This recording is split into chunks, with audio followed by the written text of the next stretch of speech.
And here we are, we wind forward 75 years. We've got trials at the moment in England looking at the early diagnosis of cancer through a blood test, looking at alterations in DNA.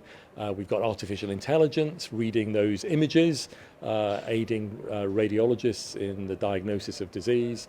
And we've got MRI scanners, we've got CT scanners, we've got all sorts of fantastic diagnostic interventions, some of which can be done remotely now and can be transmitted digitally so that you don't even need to go to the hospital or the GP to have that diagnosis.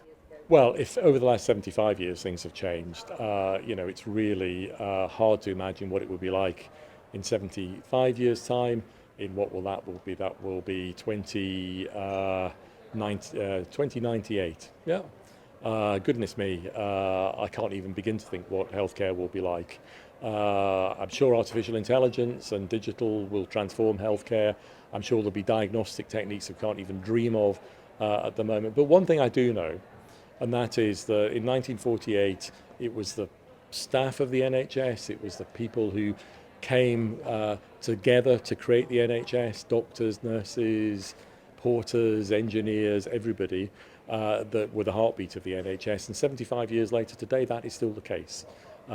All the technology in the world, all the estate in the world, all the hospitals, all the buildings, it's still the people who make the NHS work.